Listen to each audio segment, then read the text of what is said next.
दोस्तों, यहाँ का ये तुम खूबसूरत नज़ारा देख सकते हो। कितना मनमोहक जंगल है। ये चंद्रशेखर फार्म नाम से प्रसिद्ध है, जो कि गुड़गांव में प्रसिद्ध है। मैं आपको यहाँ का नज़ारा दिखाना चाहता हूँ। यहाँ की एक छोटी सी कहानी तो बहुत बड़ी है, लेकिन मैं एक छोटे शब्दों में बताना चाहता हूँ। चंद्रशेखर राजा एक बार अपने बगिया में घूम रहे थे, इसी फार्म की बगिया में घूम रहे थे। तो उस बगिया में एक बोलने वाला मोर आया करता था। उस मोर को देख वह बहुत खुश हुआ करते थे और चले जाया करते थे। लेकिन अक्सर एक दिन क्या हुआ कि उस मोर को राजा पर कोई बात करनी थी, तो राजा ने पास आकर राजा से कुछ कहने लगे कि हे राजा, मुझे तुमसे कुछ बात करनी है, कुछ बताना है। उन्होंने कहा बोलो।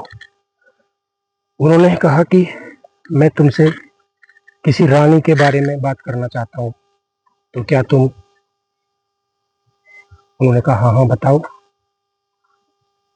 मैं तुम्हारे लिए कोई रिश्ते के लिए कोई बात करना चाहता हूँ। जितनी खूबसूरत मनमोहक तुम हो, इतने ही खूबसूरत मनमोहक एक रानी है और दूसरी राजधानी में। मैं अक्सर उस बगीचे में भी जाया करता हूँ और वो आकर वहाँ बैठती हैं, तो मुझे लगा तुम दोनों का रिश्ता बहुत अच्छा और खूबसूरत रहेगा।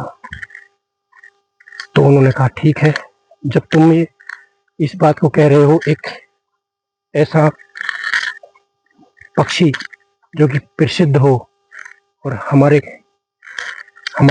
जीवन की जीवन रेखा लिखे, तो इससे बढ़िया क्या होगा। तो उस राजा ने उनका प्रस्ताव स्वीकार कर लिया और उस पक्षी मोर को बोला ठीक है, तुम जाओ और हमारा प्रस्ताव लेकर उन रानी से हमारे लिए बात करो। उन्होंने कहा ठीक है। वह अपना प्रस्ताव लेकर उस दूसरी राजधानी में जो राजा रहा करते थे उनकी पुत्री के पास गए, जो कि वो बगीचे में घूम रही थी। तो उनसे कहा कि मुझे तुमसे कुछ बात करनी है। उन्होंने कहा बोलो। उनसे भी पहले से मैं शॉर्ट में बता रहा हूँ, कहानी तो बहुत लंबी है और बड़ी वाक्य अनुसार है। लेकिन जब उस मोर ने रानी के सामने एक चंद्रशेखर नाम राजा की कहानी रखी, तो रानी उनकी कहानी सुनकर बहुत खुश हुई और बोली ठीक है, मैं इस चीज़ के लिए तैयार हूँ, लेकिन मुझे अपने पिताश्री से इसके लिए आज्ञा लेनी होगी। उन्होंने कहा ठीक है। तो उन्होंने रानी का प्रस्ताव जाके उनको बताया, महारानी का प्रस्ताव बताया। तो राजा खुश हो गए कि ठीक है। तो उन्होंने कहा आप क्या करना चाहिए। तो मोर ने कहा कि अब तुम अपने हिसाब से, जो तुम्हारी रीति रिवाज है, के हिसाब से तुम कार्य को आगे बढ़ाओ। तो राजा चंद्रशेखर ने अपने नाई और पंडित पहले जाया करते थे रिश्ते लेने भी और करने भी। तो अपने राजा ने, चंद्रशेखर राजा ने अपने नाई और पंडित को भेज दिया राजधानी में दूसरी में कि जाओ, फला राज्य में फला नाम का राजा है और उनकी पुत्री शादी योग्य है, मैं उनसे विवाह के लिए प्रस्ताव दे रहा हूँ, आप उनसे मेरे संदेश पहुँचाओ और उनसे मेरी शादी की बात चलाओ। तो जब किसी दरबार पर पंडित और नाई पहुँचते थे तो लोग समझ जाते थे, और उनके घर में अगर कोई कन्या हुआ करती थी तो सब वो समझ जाते थे कि हाँ जरूर ये हमारे यहाँ रिश्ते के लिए आए हैं। तो उनके वो बड़े आदर भाव से उनका ख्याल रखा करते थे। तो उसी समय क्या हुआ कि वो राजा के यहाँ ऐसे ऐसे उनकी बात पहुंचाई गई, तो उन्हें द्वार में बुलाया गया और रानी बड़ी खुश हुई कि फलाने यहाँ से फलाने नाम के लोग आए हुए हैं मेरे रिश्ते के लिए। मैं बड़ी खुश हुई। कुल मिला के जब बातें सगरी हुई तो कन्या के पिताजी बड़े खुश हुए, उन्होंने भी शादी के लिए आज्ञा दे दी। बहुत जल्द शादी भी हो गई और शादी होने के बाद में राजा चंद्रशेखर उन्होंने अपनी रानी को बड़ी खुशहाल रखा। शादी होने से पहले नहीं, शादी नहीं हुई थी। शादी होने से पहले एक प्रस्ताव रखा गया। जब शादी हुई, सभा जोड़ी गई, तो कन्या बड़ी खूबसूरत थी। तो उन्होंने कहा कि भाई मैं अपनी शादी में बड़े बड़े देवता लोगों को और वर लोगों को भी निमंत्रण दूंगा। पहले कहा करते ना देवलोक में ही सब रहा करते थे, ईश्वर भगवान जो भी थे भी देवता थे, 33 का जो भी देवी देवता पहले एक ही लोक में रहा करते थे। तो उस लोक में सबको निमंत्रण दिया जाता था। तो उन्होंने निमंत्रण भिजवाया। जब निमंत्रण सबको भिजवाया तो निमंत्रण में ना पता चला कि जिस दिन उन्होंने कहा कि जो ज्यादा खूबसूरत वर होगा उसी की वर गले में मेरी पुत्री वरमाला डालेगी। तो उसमें देवता भी आने वाले थे, लेकिन मोर को पता था कि देवता भी उस पुरुष के सामने फीके पड़ जाएंगे। वो चंद्रशेखर इतना खूबसूरत था।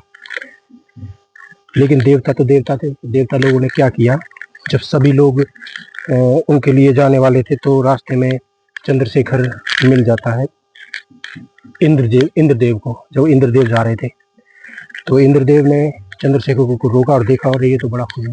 उससे पूछा तुम कहाँ जा रहे हो? कैसे ऐसे मैं जा रहा हूँ, तुम वहां नहीं जाओगे। क्योंकि उन्होंने कहा क्यों, तुम वहां कैसे जाओगे, वहां हम जा रहे हैं और तुम्हारा वहां जाना हुआ तो हमारा अपमान हो जाएगा, तुम वहां नहीं जाओगे। तुम हमारे गुप्तचर बन के वहां जाओ और उनको आदेश दो कि देवलोक से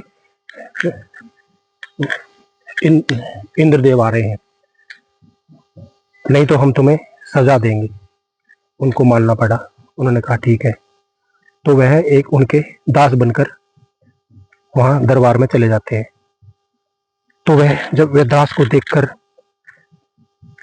चंद्रशेखर को तो पहले रानी ने देखा नहीं था, लेकिन रानी के पास जब दास जाता है तो दास कहता है हे रानी, आपके सभा में इंद्रदेव भी आने वाले हैं और मैं चंद्रशेखर हूँ, जो मैं भी सभा में आने वाला था लेकिन मेरे को रोक दिया गया है, मैं इसमें नहीं आने वाला हूँ। तो क्योंकि मुझे इंद्रदेव ने आदेश दिया है कि तुम अगर हमारी आज्ञा का पालन नहीं करोगे तो हम इसकी तुम्हें सजा देंगे।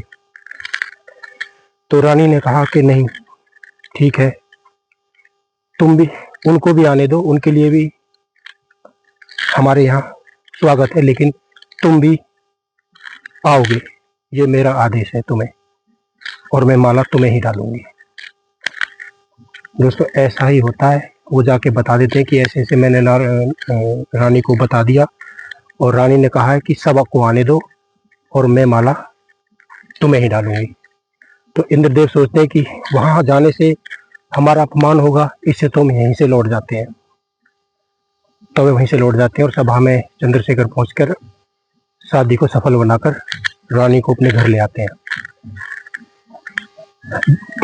रानी घर पे आती है, खुश में अपना जीवन चलता है, सब कुछ चलता है। लेकिन इंद्रदेव रानी पर बहुत मोहित थे।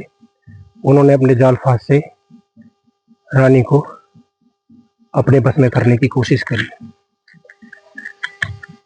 जब रानी को अपने बस में करने की कोशिश करी तो नारद ने इंद्रदेव ने एक जाल बिछाया। जाल में उन्होंने कहा कि अपने कुछ संगीत जो साथी थे उनको गुप्तचर बनाकर राजा के महल में भेजा और उनसे कहा कि तुम हमारे साथ पासे यानी जुआ खेलो। उन्होंने कहा कि मैं पासा ही खेलता हूँ, वो शतरंज खेलता हूँ। उन्होंने कहा ठीक है, तो हमारे साथ तुम शतरंज खेलो। उन्होंने कहा ठीक है। जब उन्होंने शतरंज खेलना शुरू किया तो शतरंज में क्या होता है कि रानी चंद्रशेखर राजा सब कुछ दाव में हार जाते हैं। जब चंद्रशेखर राजा दाव में सब कुछ हार जाते हैं तो लास्ट में उनके पास कुछ नहीं बचता। तो गुप्तचर बोलते हैं अब तुम्हारे पास क्या है दाव पे लगाने के लिए? तो चंद्रशेखर ने कहा अब तो मेरे पास कुछ नहीं है, मैं अब अपनी पत्नी के साथ यहाँ से रवाना होना चाहता हूँ जंगल के लिए। तो उन्होंने कहा नहीं, अभी तुम्हारे पास है लगाने के लिए। उन्होंने कहा क्या है? तुम्हारी पत्नी है। उन्होंने कहा, चंद्रशेखर राजा एकदम से खड़े हुए और बोले मैं अपनी पत्नी को दाव पे नहीं लगा सकता, और इस विषय में दोबारा मुझसे चर्चा नहीं करना। मैं राजपाट धन दौलत अपना शरीर तक त्याग सकता हूँ, लेकिन अपनी पत्नी को दाव पर नहीं लगाऊंगा। इतना कहकर चंद्रशेखर राजा अपनी पत्नी को लेकर जंगल के लिए रवाना हो जाते हैं। दोस्तों, इस कहानी को पूरा सुनने के लिए वीडियो को सब्सक्राइब कर लें, फॉलो कर लें और मेरे साथ जुड़े, बेल आइकन को दबाएं और जुड़े। मेरी ऐसी ही जंगल की मनमोहक कहानी सुनने को आपको मिलेंगी। धन्यवाद, थैंक यू।